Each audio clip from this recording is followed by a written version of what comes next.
The massive space station hung like a gleaming star against the blackness of space, known as Unity Station to the dozens of alien species who used it as a diplomatic hub. It was about to receive its newest visitors, humans. Captain Tom stood tall at the bridge of the small Earth ship as it approached the docking bay. His heart beat fast, but his face showed calm. This was humanity's big moment. First official contact with the galactic community. "Remember the rules," Tom said to his team of 5 who stood behind him. "Follow my lead. Be polite. Don't touch anything without asking."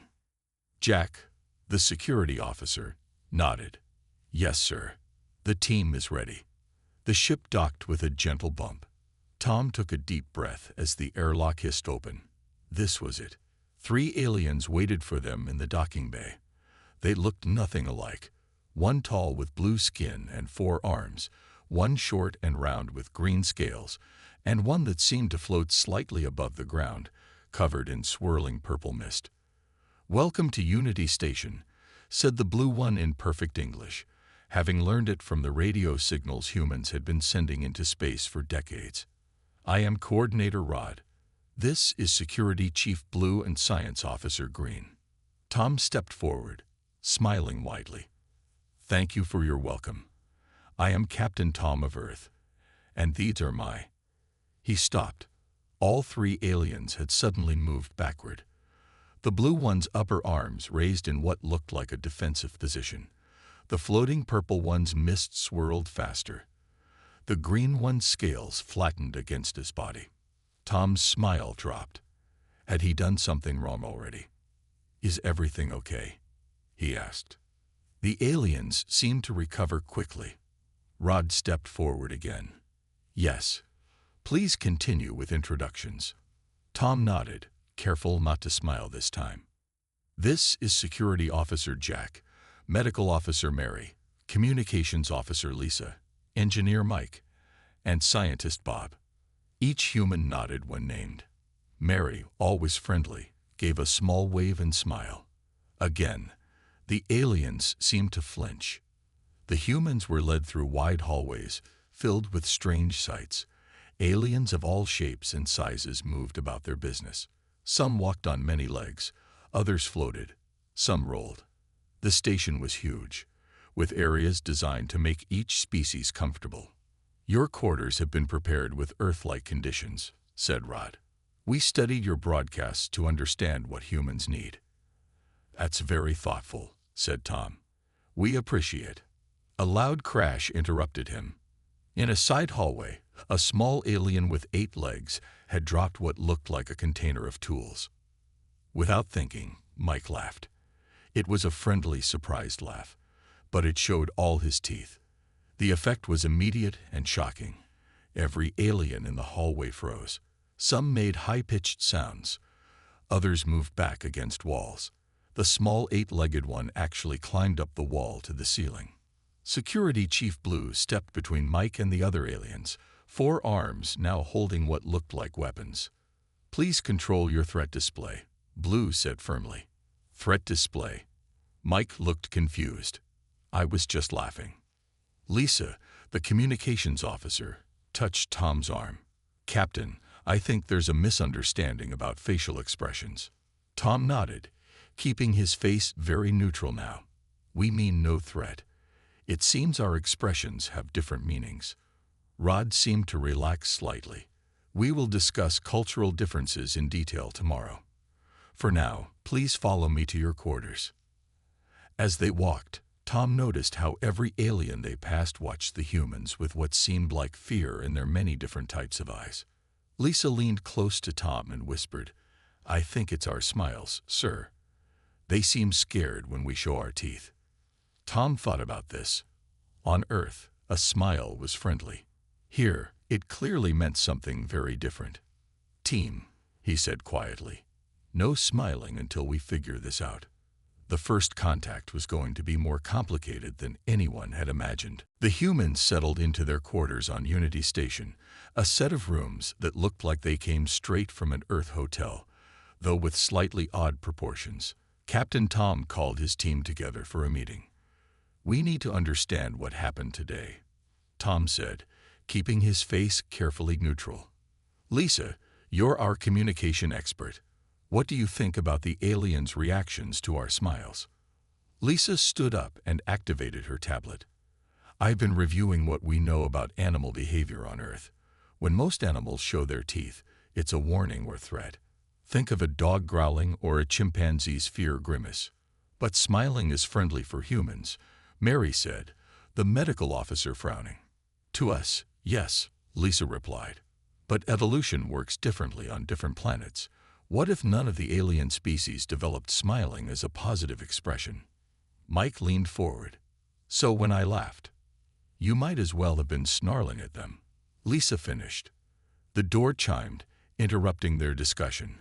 Tom opened it to find Science Officer Green waiting outside. I hope I'm not disturbing you, Green said, the scales on its body shifting colors slightly. I've been assigned to help with cultural orientation. Tom invited Green in, carefully keeping his lips pressed together when he felt the urge to smile in welcome. Green moved to the center of the room, its round body balanced on short legs. I understand there was some discomfort today. I believe we should address this directly. We'd appreciate that, Tom said. Green's body changed to a lighter shade. In all known species across the galaxy, the displaying of teeth is a direct threat. It means you are preparing to attack, to bite, to kill. The humans exchanged looks. But for us, it means happiness, friendliness, or sometimes nervousness, Bob explained. Green's scales rippled. This is unprecedented. May I ask why your species would use a threat gesture as a friendly signal? Lisa thought for a moment. It probably started as a fear grimace, like with other primates on Earth. Over time, it evolved into a social signal that shows we're not a threat. Fascinating, Green said, though its body language suggested it found this more alarming than interesting. And do humans have actual threat displays? We do, Jack said. Narrowed eyes, lowered brows, tense jaw. We call it a glare or a scowl. Green made notes on a device. This will be important information for the diplomatic database. As they talked, an alarm suddenly blared through the station. Green's scales flattened against its body. What's happening? Tom asked, standing up quickly. Security alert, Green said. Please remain here. But the door burst open before Green finished speaking. Security Chief Blue rushed in, all four arms holding different devices. There is an incident in Section 7, Blue announced. A human is needed. What kind of incident? Tom asked. A young Flushan is trapped in a small space. Our species are too large to reach it, and mechanical extraction might cause injury. Tom turned to his team. Mary, you're the smallest. Can you help? Mary nodded and followed Blue down the corridor. The others trailed behind, concerned. They reached a gathered crowd of aliens standing around a small opening in the wall. Inside, they could hear soft crying sounds. Blue explained. The child crawled into a maintenance duct. It's too frightened to come out. Mary knelt by the opening. Inside, she could see a small creature with soft fur and large eyes. I can get it, she said, and began to carefully crawl in. The aliens watched nervously as Mary disappeared into the duct. Minutes later, they heard soft speaking, and then Mary emerged cradling the small alien. The child's parent rushed forward, taking the young one. Mary smiled automatically at the relieved parent, and immediately every alien stepped back. Sorry, Mary said quickly, covering her mouth. But the parent of the rescued child hesitated, then moved closer to Mary, making a soft humming sound. It's thanking you, Green translated, despite your frightening expression. Blue studied the humans with calculating eyes. Interesting. You show teeth when helping, not hurting. Tom realized they had just passed an important test. The aliens might still find human smiles terrifying, but now they had seen something that didn't fit their understanding of what those smiles meant. It was a small step, but an important one. 3 days after the rescue incident, the human delegation attended their first formal meeting with the Unity Station Council. Representatives from 12 major species sat around a large circular table, each in chairs designed for their unique bodies. Captain Tom led his team into the chamber, all wearing their best uniforms. They had practiced their expressions carefully, keeping their faces neutral, trying not to show any teeth when speaking. "Welcome, Earth delegation," said the head counselor, a tall being with silvery skin that reflected light like a mirror. "We are here to discuss potential relations between your planet and our galactic community." Tom nodded respectfully. "We are honored to be here." The meeting started well. The humans presented information about Earth, its resources, technology level, and cultural diversity. The aliens seemed interested, asking questions about human achievements and abilities. Then came the awkward questions. "Is it true," asked a counselor with multiple eye stalks, "that humans hunt animals for sport on your planet?" Tom shifted uncomfortably. "Some humans do engage in hunting, yes. It's regulated in most places." A low murmur spread through the alien representatives. "And you consume the flesh of other animals?" asked another counselor. "Most humans eat meat as part of their diet, though some choose not to," Tom explained. The mood in the room changed. Several counselors leaned back in their seats. Lisa whispered to Tom, "They're responding like we just told them we're monsters." The head counselor's reflective skin rippled. "We find these practices concerning. Many advanced species in our community have evolved beyond consumption of other sentient beings." "Humans don't eat sentient beings," Jack said quickly. "Only non-sentient animals." "Your definition of sentience is very narrow," replied a counselor that looked like a floating mass of tentacles. Mike, trying to ease the tension, attempted a joke. "Well, at least we don't eat each other." He laughed without thinking. A full, open-mouthed laugh that showed all his teeth. The council chamber erupted in chaos. Several counselors activated protective shields. Others made high-pitched alarm calls. Security drones dropped from the ceiling. Security Chief Blue moved quickly, standing between the humans and the council. "The humans have displayed their attack posture," shouted one counselor. "They're planning to feed," cried another. "No, no." Tom raised his hands in a peaceful gesture. It was just a laugh, a sound of amusement, not a threat. The head counselor stood tall. "This meeting is suspended. Humans will return to their quarters immediately." As they were escorted out by security drones, Lisa continued gathering data. She noticed how each species showed fear differently, some by freezing, others by displaying bright colors, others by releasing scents the humans could barely detect. Back in their quarters, an emergency message arrived from Earth Command. "Diplomatic NCIDNTRE What AKPPNED?" Tom dictated a careful response explaining the misunderstanding about human expressions. Hours later, Science Officer Green visited them, looking uncomfortable. "I must inform you that the Council has classified humans as a potential threat species," Green said. "Because we smile?" Mary asked incredulously. "Because you smile with teeth that evolved for tearing flesh, while describing your planet's predatory history," Green explained.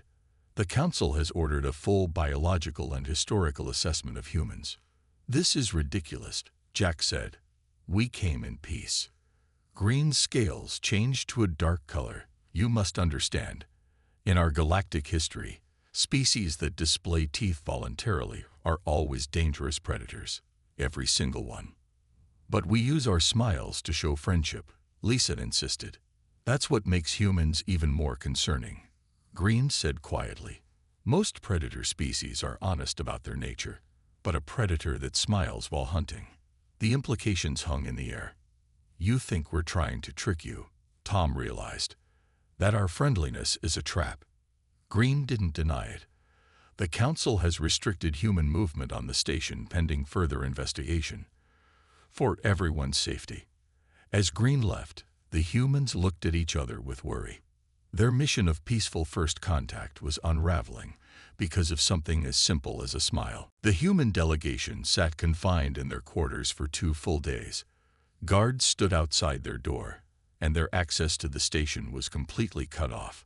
The only visitor they received was Science Officer Green, who came to collect biological samples and ask strange questions. How long can humans go without food? Green had asked during the last visit. About 3 weeks, though we get very weak after just a few days, Mary had answered. Green's scales had rippled with what seemed like alarm. And how far can humans run without stopping? Some trained humans can run over 100 miles in a single day, Jack had said proudly. This information had caused Green to leave quickly, scales flattened against its body. Now, on the 3rd day of their confinement, Captain Tom paced the common room. "This is getting ridiculous," he said. "We came as peaceful representatives." Lisa sat cross-legged on the floor, surrounded by data pads. "I think I understand what's happening. I've been studying the biological profiles of the major alien species.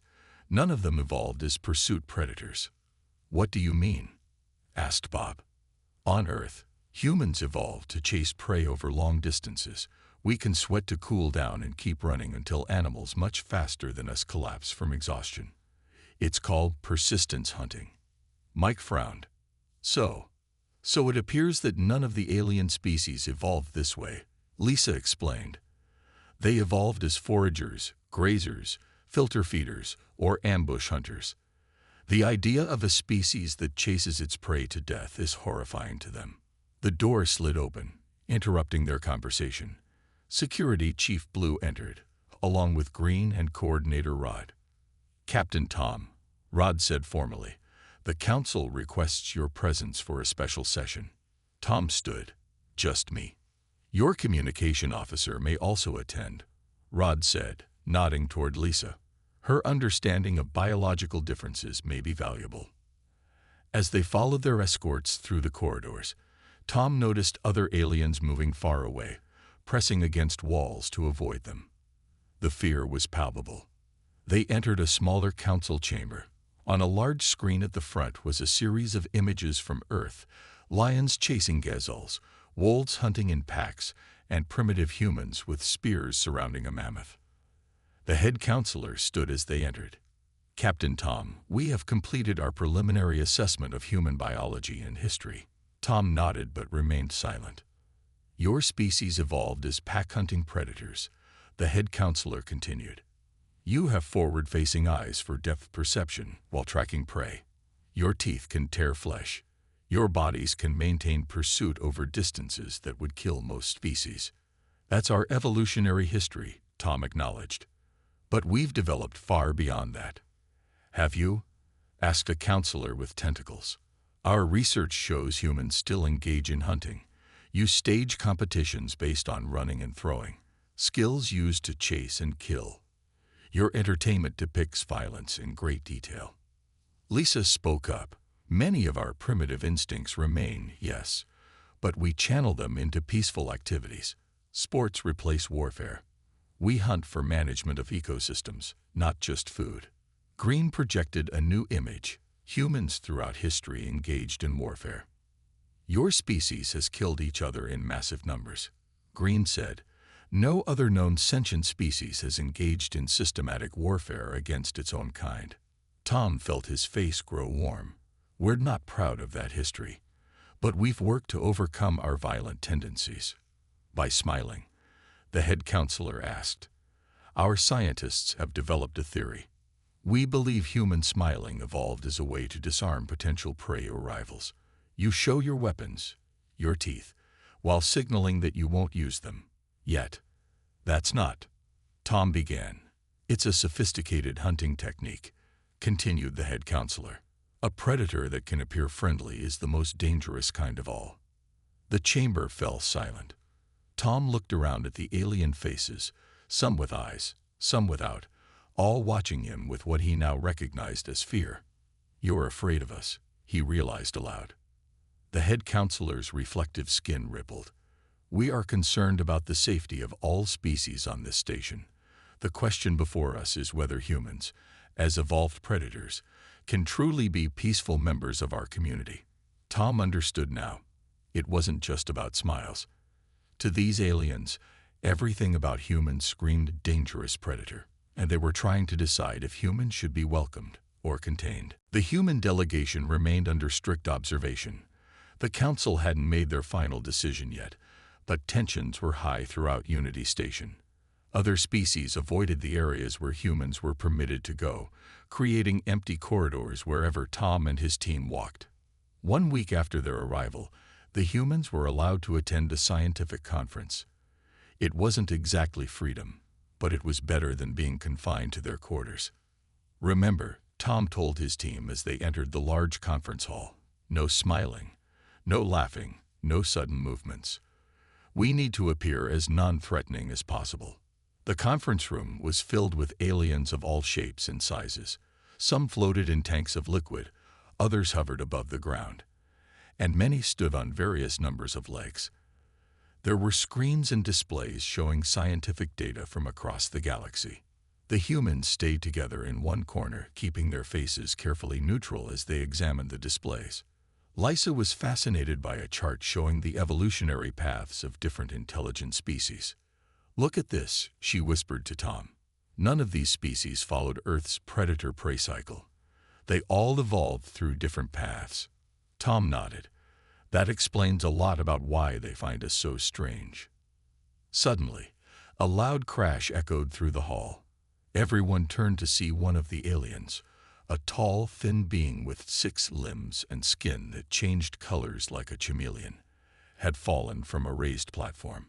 It had been adjusting a display when it slipped. The alien lay on the floor, one of its limbs bent at an unnatural angle. A dark blue liquid began to pool beneath it. "It's bleeding," Mary gasped.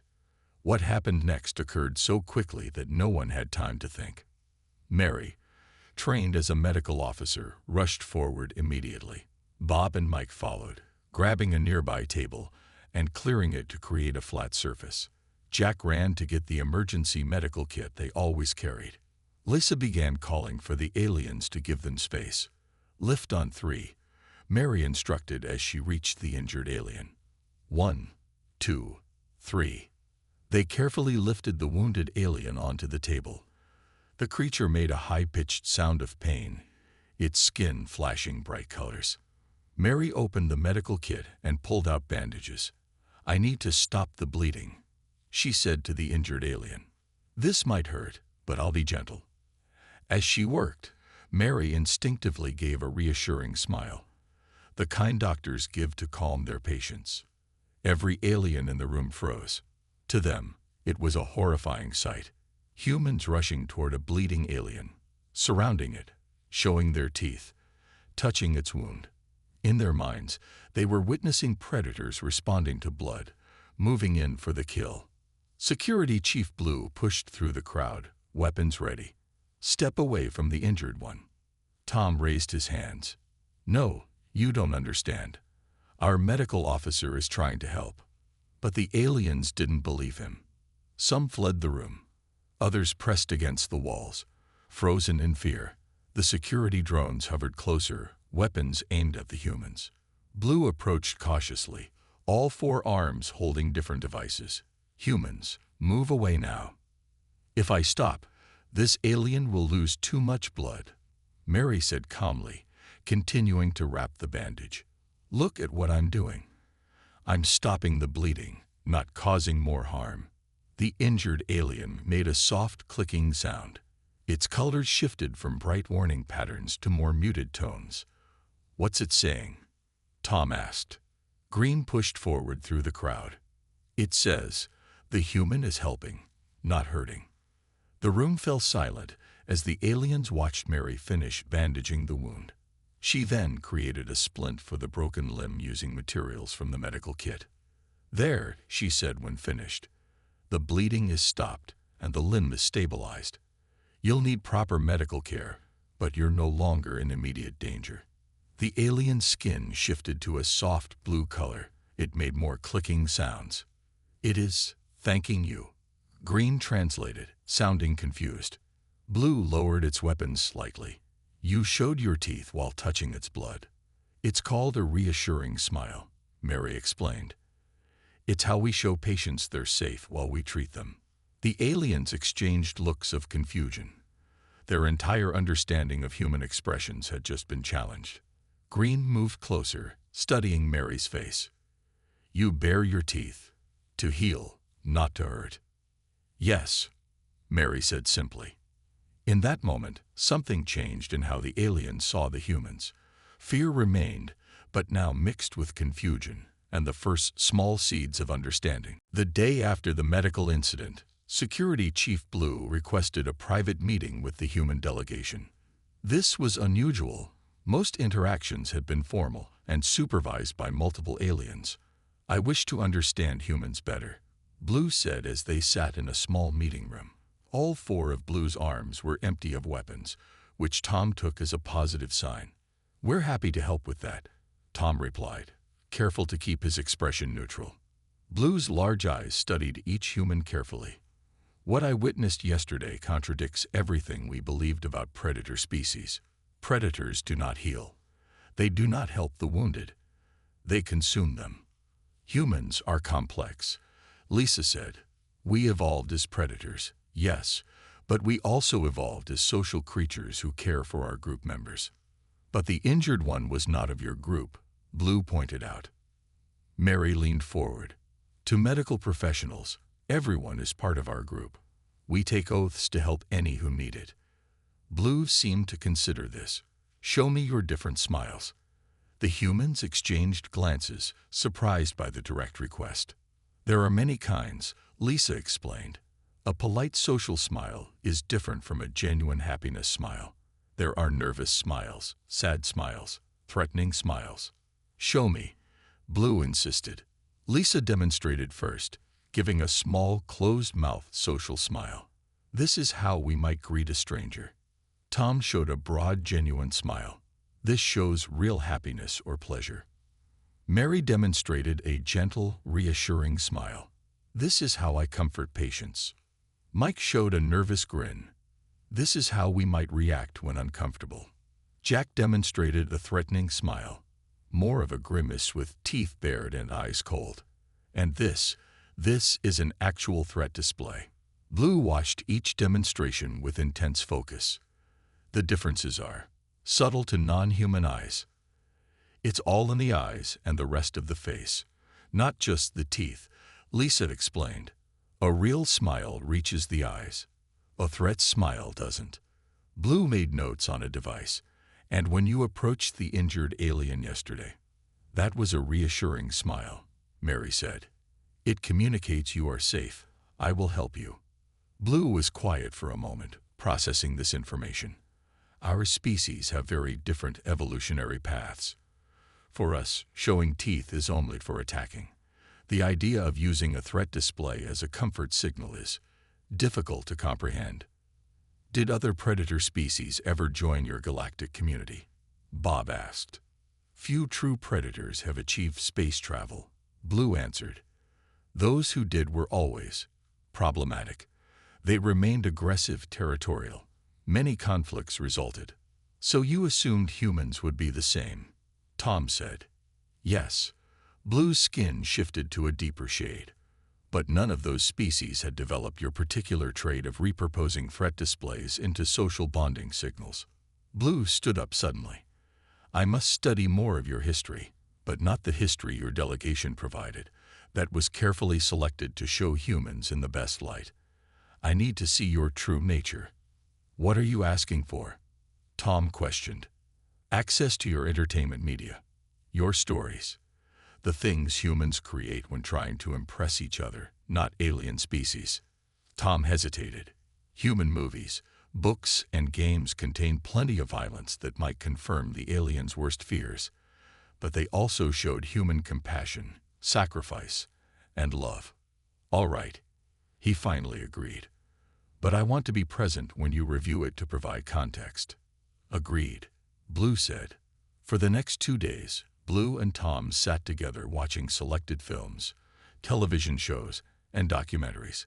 Blue observed everything with intense concentration. Human warfare, but also human heroism, human cruelty, but also human kindness. Blue was particularly fascinated by stories where humans risked their lives to save others, even animals. Your predator nature remains, Blue said after watching a documentary about humanitarian aid workers. But you directed to protect rather than harm. You hunt problems instead of prey. That's an interesting way to put it, Tom said. Blue's color shifted to a lighter shade. The council is meeting tomorrow to decide humanity's status. Some members want to classify Earth as a quarantine zone, too dangerous for regular contact. And what will you recommend? Tom asked. Blue's 4 arms made a complex gesture. I am still deciding. Humans are frightening. Your smile still triggers instinctive fear in me. But there is more to you than just being predators. As Blue left, Tom wondered if their mission had any chance of success. The fate of Earth's relationship with the galactic community might depend on whether aliens could get past their fear of a human smile. The Grand Council chamber was packed with representatives from every species on Unity Station. The human delegation stood in the center, feeling the weight of countless alien eyes upon them. This was the day the council would decide humanity's fate in the galactic community. The head counselor's reflective skin shimmered as it spoke. We have gathered to determine if humans pose a threat to our peaceful coalition of species. We have reviewed the evidence and will now hear final statements. Several counselors spoke against humans, citing their predatory nature, their violent history, and their disturbing habit of showing teeth as supposed friendly gestures. Their entire biology is designed for hunting, argued one counselor with multiple eye stalks. Their entertainment glorifies combat.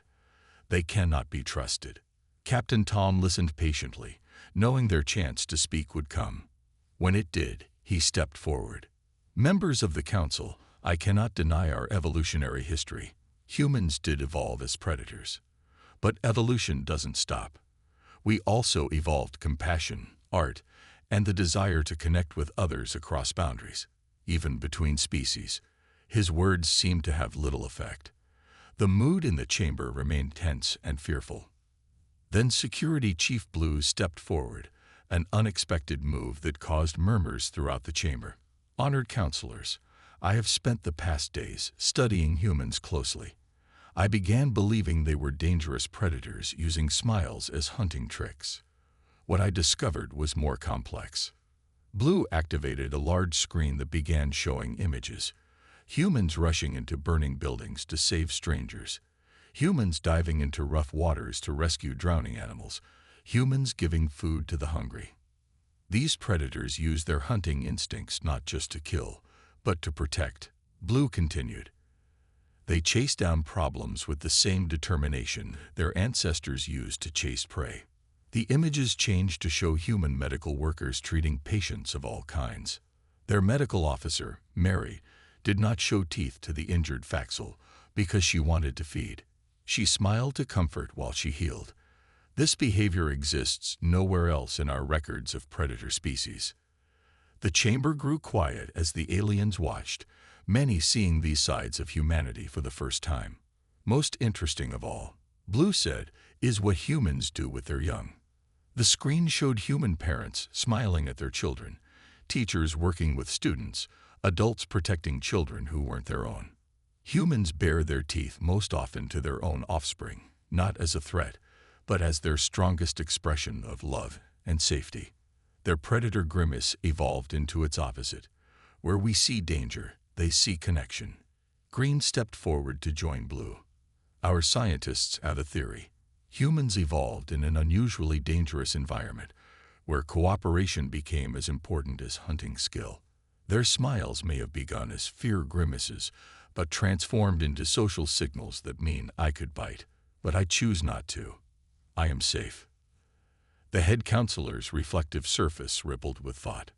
Security Chief Blue, what is your recommendation to the council? Blue's 4 arms made a formal gesture. Humans remain frightening. Their smiles still trigger my instinctive fear, but I believe they offer something unique to our community. The perspective of a predator species that chose to channel its hunting nature toward protection rather than only consumption. The council chamber erupted in discussion. Some counselors argued passionately against allowing humans into the galactic community. Others seemed intrigued by Blue's assessment. After hours of debate, the head counselor called for silence. "We have reached a decision. Humans will be granted provisional status in our community. They must agree to certain restrictions, including warning signals when they intend to smile." Tom felt relief wash over him. It wasn't perfect, but it was a start. In the following weeks, the human delegation worked with alien representatives to develop a small light badge that humans would wear. It would glow yellow before a human smiled, warning nearby aliens. "It seems silly," Jack complained as they tested the devices. "It's a compromise," Tom replied. "They're trying to understand us, and we're trying to understand them." On their last day on the station, Tom met with Blue one final time. "You still find our smiles frightening?" Tom asked. "Yes," Blue admitted, "but now I understand what they mean." Fear and understanding can exist together. Tom nodded. It was a beginning. The start of a relationship between very different kinds of life, learning to see past their evolutionary differences. And somewhere in the stars, humans and aliens were taking their first steps toward truly seeing each other's smiles.